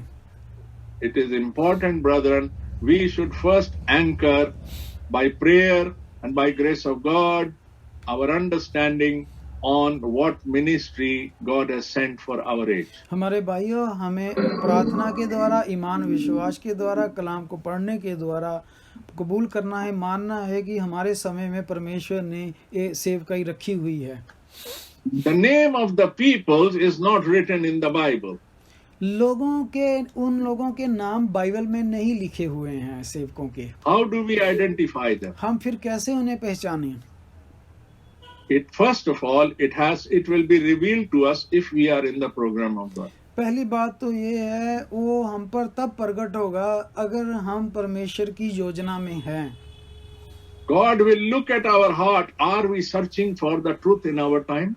परमेश्वर हमारे हृदयों को पहले देखता है, क्या हम दिल से परमेश्वर के सच्चे वचन की खोज कर रहे हैं? We may do any confessions in this world. हम इस दुनिया में जितनी मर्जी तौबा कर सकते हैं। We may say so many times, oh, I'm looking for truth, I'm looking for truth. We can tell the people. हम लोगों को कई बार कह सकते हैं ये बात कि मैं तो सत्य ढूंढ रहा हूँ, मैं तो सत्य के पीछे हूँ। And people will tell, come, welcome to us. We will tell you the truth. We have the truth. Welcome. देखिए, फिर सभी लोग कहेंगे, हो हमारे पास आओ, हमारे पास आओ, हम आपको बताएंगे सत्य क्या है। And in a very nice way, devil will tell. इसी तरह शैतान भी बड़े अच्छे तरीके से कहेगा, मेरे पास आओ, मैं तुम्हें बताता हूँ। His way will be the best and more beautiful and more attractive. उसका जो तरीका होगा वो बड़ा सुंदर, बड़ा अच्छा, बड़ा प्यार वाला तरीका होगा। But word of God comes in simplicity, brethren. मेरे भाइयों, लेकिन परमेश्वर का वचन बड़े साधारण तरीके से आता है। It does not come with too many attractive words and in beautiful presentations. प्रभु का वचन कोई बहुत ज्यादा दिखावे में नहीं आता कि बहुत सारा दिखावा होगा। It is hidden from the wise people of this world. और ये जो है इस दुनिया के समझदार लोगों से भी छुपाया होता है। It is given to those simple and noble and humble hearts who are looking for truth from God. परमेश्वर तो अपना ये प्रकाश वचन इस दुनिया के बड़े प्यारे, हलीम, सिधाई वाले लोगों पे प्रकट करता है।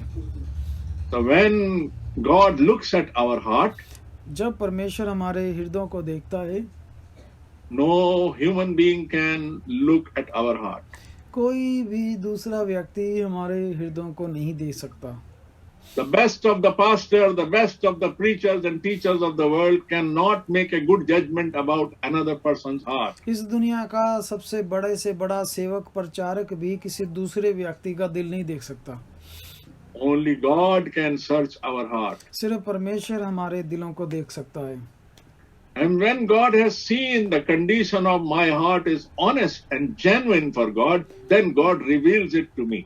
जब परमेश्वर हमारे दिलों को देखता है कि हमारा दिल जो है सिधाई है, हलीम है, परमेश्वर के साथ सही है, तब परमेश्वर हमारे ऊपर प्रकट कर देता है।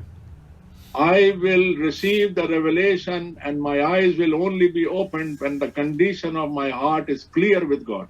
मैं उस प्रकाश को तब पाऊंगा, देख सकूंगा जब मेरा दिल जो है वो परमेश्वर के साथ सही होगा।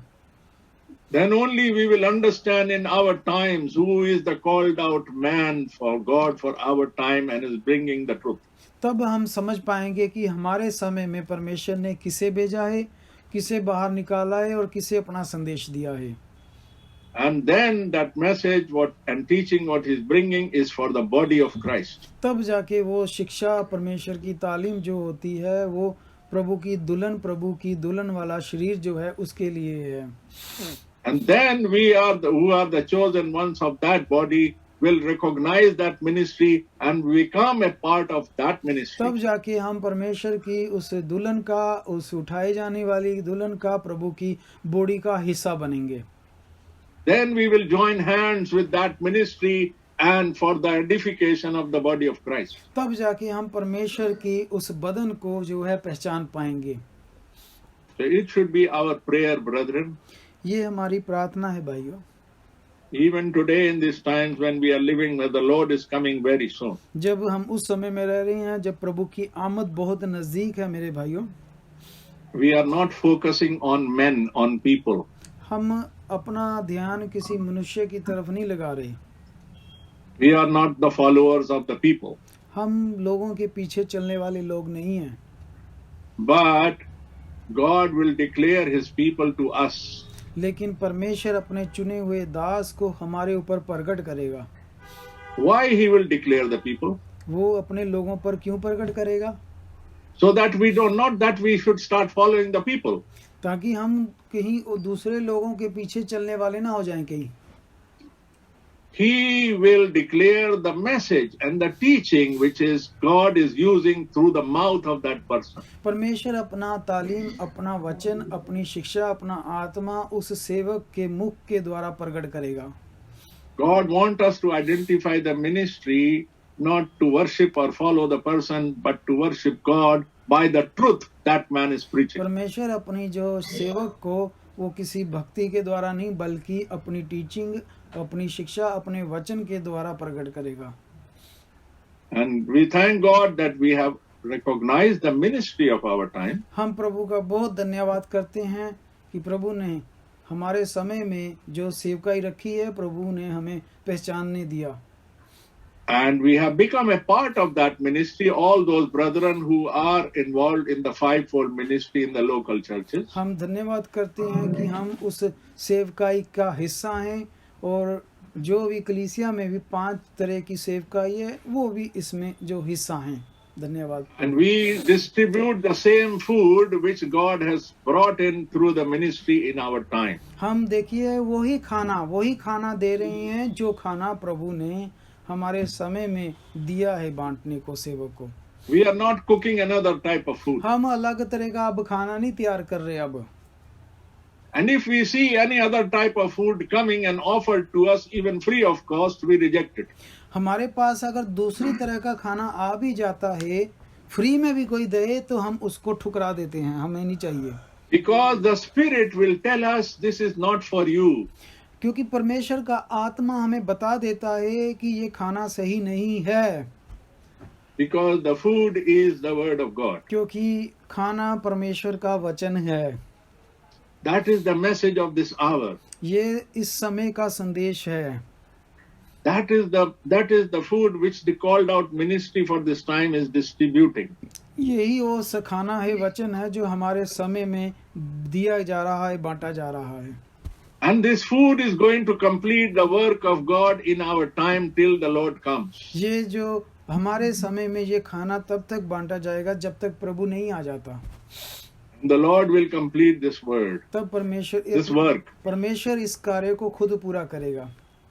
And we read in the book of Romans, chapter 9 and verse 28. Romans की किताब और उसका 9 अध्याय उसकी 28 आयत में पढ़ते हैं हम। There we know the Lord will finish the short work before he comes and he will complete. लिखा है कि परमेश्वर खुद ही शीघ्रता से अपने काम को पूरा करेगा अपनी धार्मिकता से। Let us read what is written here. It's a one-line verse. I just want to make sure it's verse 23 or verse 28. Yes, brother, 28 verse. Romans 9. Yes. Now we will read Romans 9 and 28. But in Hindi and Punjabi version, there is a not complete. I already informed you in Hindi. And Yes, I know. But I will read in English. You just translate it. Yes, sir. Yes, I informed to my people. Because this verse in the translation of Hindi and Punjabi language has not been fully translated. Yes, sir. I have informed to all my people. Yes. They can probably make a note of it. And we are reading Romans 9:28. Yes, brother. Yes, brother. This Roman 9:28 is the 28 में जा रहे हैं और मैं पहले हिंदी में पढ़ूंगा, बाद में इंग्लिश में पढ़ूंगा। रोमन्स की 9 की 28 में लिखा है, क्योंकि प्रभु अपना वचन पृथ्वी पर पूरा करके धार्मिकता से शीघ्र उसे सिद्ध करेगा। ये जो भाई बहन हिंदी और पंजाबी की बाइबल पढ़ते हैं वो देखिएगा कि उनको लगेगा कि यहाँ पे आके 28 आयत जो है पूरी हो जाती है, लेकिन जब आप इंग्लिश वर्जन पढ़ेंगे तो इस इंग्लिश में किंग जेम्स वर्जन पढ़ेंगे तो इतने में आयत पूरी नहीं हो गई है। So there is some problem in translation in Hindi and Punjabi, and if you read in Hindi Bible or Punjabi Bible, then you will be not read the whole verses, but if you read the King James version, then you can see that there is another verse including in this. और हिंदी में आप पढ़ के इतना पढ़ते हैं कि प्रभु अपना वचन पृथ्वी पर पूरा करके धार्मिकता से शीघ्र उसे सिद्ध करेगा। इसके बाद ख़त्म हो गया। अब किंग जेम्स में पढ़ें आप, यहाँ से आगे भी कुछ लिखा हुआ है। Now I am going to read King James version and chapter 9, book of Roman chapter 9 and verse 28। अब देखिए हिंदी और इंग्लिश में ट्रांसलेशन, हमारी जो ट्रांसलेशन भी है उसमें भी गड़बड़ है। मैं तो अपनी कलीसिया के लोगों को करेक्ट करता रहता हूँ, तो चलो आज हमारे विषय में ये चीज़ आ गई हुई है। So now I want to correct all of you. English में देखिए कितना अच्छा क्लियर लिखा हुआ है इसके आगे। पहले मैं शुरू से पढ़ रहा हूँ 28 आयत। For he will finish the work, for he will finish the work and cut it short in richness. हमारी हिंदी में सिर्फ यहाँ तक लिखा हुआ है, लेकिन देखिए इंग्लिश में इससे आगे भी लिखा हुआ है, जो बहुत बड़ा रेवलेशन है, जो हमारी हिंदी पंजाबी में छुपा दिया हुआ है, लिखा ही नहीं है। आगे देखिए क्या लिखा हुआ है। What is the next verse? आगे क्या लिखा है? ये 28 वर्ष में ही आ रहा है, कोई 29 वर्ष नहीं शुरू हो रही है। मैं 28 वाला आगे पढ़ रहा हूँ। बिकॉज ये हिंदी और पंजाबी में नहीं मिलेगा। This will be you never read in Hindi और पंजाबी और एनी इंडियन बाइबल, जो अब मैं पढ़ने जा रहा हूँ अगला। Because a short work, hallelujah, because a short work will the Lord make upon the earth, hallelujah, आमीन। ये वाली लाइन आपको हिंदी बाइबलों में नहीं मिलेगी, आप इसे लिख लें अपनी बाइबलों में साथ में। हमारे में ये पूरी कंप्लीट नहीं है। यहाँ पे आगे प्रभु कुछ और बोल रहा है आगे, वो उसका प्रकाश कितना बड़ा है, क्योंकि एक छोटा काम करे, छोटा हिस्सा रैप्चर से पहले प्रभु परमेश्वर समय को कम करके, उस कम समय वो कितना करेगा? 1 महीने का करेगा, 1 हफ्ते का करेगा, कुछ दिनों का करेगा, ये सिर्फ प्रभु जानता है। लेकिन रैप्चर से पहले एक छोटा पीरियड होना है। Before the rapture God himself will cut it short, because a short work. There is a 2 kind of rain. There is a 2 kind of rain. The first rain is in the day of Pentecostal. There is a second rain. Still we are waiting the rain of shower of blessing, anointing. 2 तरह की बारिश लिखी हुई है Joel 2:25 में, यकूब की पत्री में। पहली बारिश बेदारी की प्रेरितों के काम में हो गई थी, प्रेरितों के काम 2 में। आखिरी बारिश अभी हमारे समय में होनी है, बेदारी की बारिश। प्रभु परमेश्वर इस शॉर्ट पीरियड में बहुत जबरदस्त बेदारी भेजेगा। जो दुल्हन उठाई जानी है उनमें बड़ी जबरदस्त बेदारी उतरनी है, हालेलुया। उस छोटे से पीरियड में परमेश्वर ने देखिए बेदारी भेजनी है, बारिश आखिरी। जोएल कह रहा है कि परमेश्वर ने जैसी पहली बारिश बेदारी की भेजी है, उसी तरह आखिरी बारिश भी पहली बारिश की तरह भेजेगा, हालेलुया। रैप्चर वाला विश्वास हमारे पास अभी नहीं है किसी के पास। We don't, nobody have still the rapture faith. भाई ब्रानम कहते हैं हमारे पास तो बीमार हो जाए तो उसको ठीक होने वाला भी विश्वास नहीं है हमारा अभी तो, रैप्चर वाला तो। If we are sick from any kind of disease, we don't have faith to heal, and the rapture faith is very, very big kind of faith. So what will God himself will do? परमेश्वर खुद करेगा, और किस period में करेगा? Rapture से पहले। Cut it short, because a short work will the, कौन करेगा? Who will be do? not a prophet, not I am, not you. The Lord himself. Short work will the Lord make upon the earth. Short work. What is the period of this short work? Nobody know. If 1 year, month, week, hour, day, nobody know. Only God knows. But a short work will be done on earth by Lord. उस short period में, उन दिनों में परमेश्वर बहुत जबरदस्त बेदारी भेजेगा, बेदारी। Hallelujah. उन दिनों में हमारे पास रैप्चर वाला विश्वास होगा। आमीन।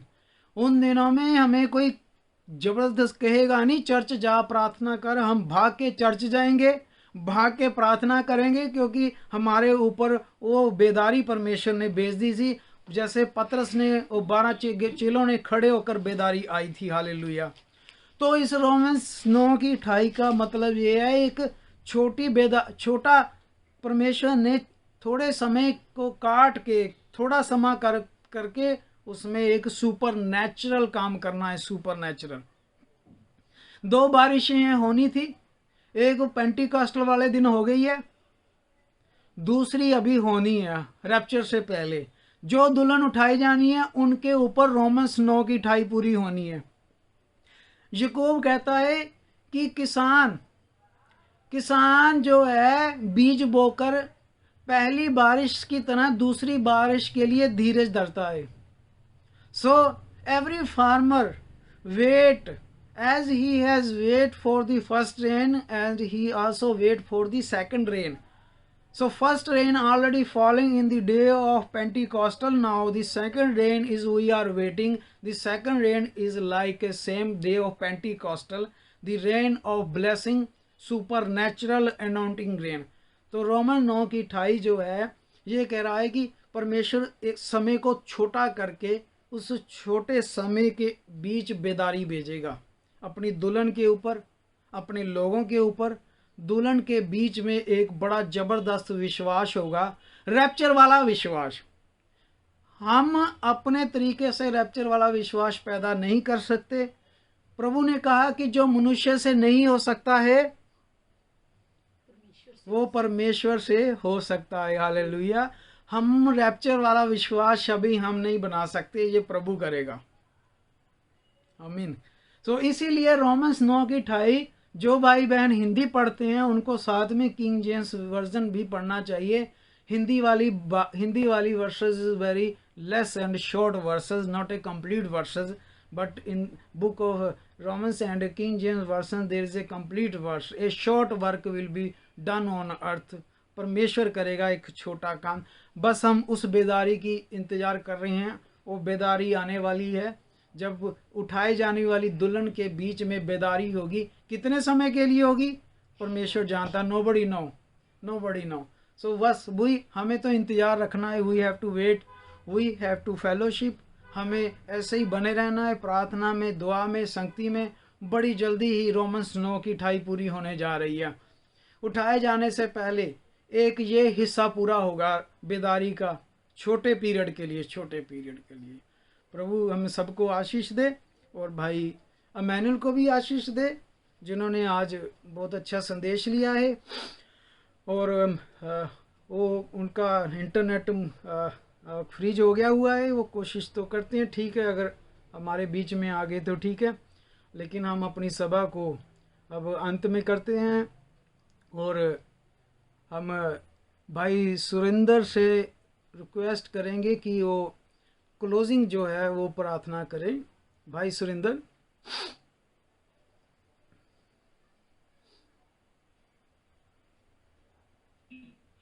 Thank you brother, God bless you. आइए हम अपने प्रभु का धन्यवाद करते हुए अपनी मीटिंग की समाप्ति की ओर चलें, क्योंकि हमारा प्रभु बड़ा महान है। सारे देवताओं के ऊपर उसका कंट्रोल है। आमीन। मनुष्य के बीच में प्रभुता करने वाला परमेश्वर आज भी जीवित है और उसने कहा है कि मेरी भेड़ें मेरा शब्द पहचानती हैं। हम अपने प्रभु का धन्यवाद करें। आज शाम उसने अपनी मीठी और मधुर आवाज को हम तक पहुंचाया। आज का सुंदर दिन हमारी जिंदगी में दिया, जीवन और सांस दिया। तमाम दुख और कष्ट और परेशानियों से बचाते हुए प्रभु ने आज ये शुभ अवसर हमारी जिंदगी में दिया ताकि हम उसकी संगति में, उसकी फेलोशिप में अपने तमाम भाई बहनों के साथ इस जो मीटिंग में इकट्ठा हो सके, हम उसका हृदय की गहराइयों से धन्यवाद करते हैं। धन्यवादित हैं, उसने अपने वचन का सार हमें समझाया, वचन का प्रकाशन हम तक पहुंचाया। हमारे हृदयों में ये लोहे की टंकी और पत्थर की लकीर के समान गड़ जाए। प्रभु से हमारी प्रार्थना है हम अपने हृदय को खाली करते हुए उसके वचन को रिसीव करने वाले हो सकें। बापा आसमानी, हमारी तू बनावट जानता है, हम बहुत अच्छे नहीं हैं, लेकिन तू अच्छा है प्यारे पिता। तू हमारा बाप है, हमारा उद्धार करता है, हमारे प्राणों का रखवाला है, और जितने वादे तूने अपनी वचन में किए हैं प्रभु, सबका पूरा करने का प्रभु तूने प्रॉमिस किया है कि मैं सबको पूरा करूंगा।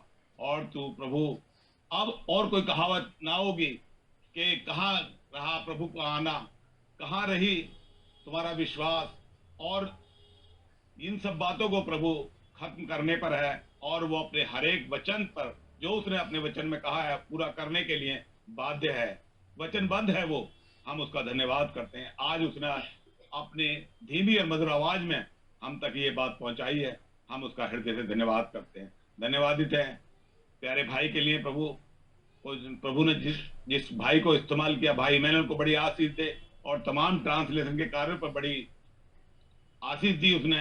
भाई जसविंदर को, उसके परिवार को बड़ी आशीष दे, हर एक सुनने वाले भाई बहन को बड़ी आशीष दे, और हमारे हृदयों में ये वचन 100 गुना 60 गुना फल लाने वाला हो सके, और हम वचन के अलाइनमेंट में अपने आप को रख सकें। हम उसका धन्यवाद करते हैं कि वो हमारी चिंता करता है, क्योंकि उसने कहा है, हे छोटे झुंड मत डर, क्योंकि पिता को भाया है कि तुम्हें राज्य दे। हम उसका धन्यवाद करते हैं कि वो हमारी चिंताओं की चिंता करता है। हमारी चिंताएं यदि हम उस पर डाल देते हैं तो वो हमारी चिंता करता है, वो हमारे साथ है, वो सहज से मिलने वाली सहायता है। उसका हाथ इतना छोटा नहीं है कि वो हमारी सहायता मदद ना कर सके। जब हम उसे छोटी बड़ी बातों में जब हम उसे याद करते हैं, पुकारते हैं, वो आज भी वचनबद्ध है और वो हमारी सहायता करने के लिए तत्पर रहता है। हम उसका धन्यवाद करते हैं। हम अपने दुआओं को उसके सम्मुख रखते हैं, अपनी चिंताओं को उसके सम्मुख रखते हैं कि प्रभु, हम में से यदि कोई भी आज इस प्लेटफॉर्म पर कोई कमजोर है, बीमार है, दुखी और परेशान है प्रभु, अशांत है प्रभु, तेरी आत्मा उसे लीड और गाइड करे प्रभु स्मृति, आप उसको छू लें प्यारे पिता, और अपनी शांति और अपनी आशीष से उसे भर दे प्रभु। और प्यारे बाप आत्मानी चंगाई उसके विश्वास के अनुसार उस तक पहुंचे प्यारे पिता।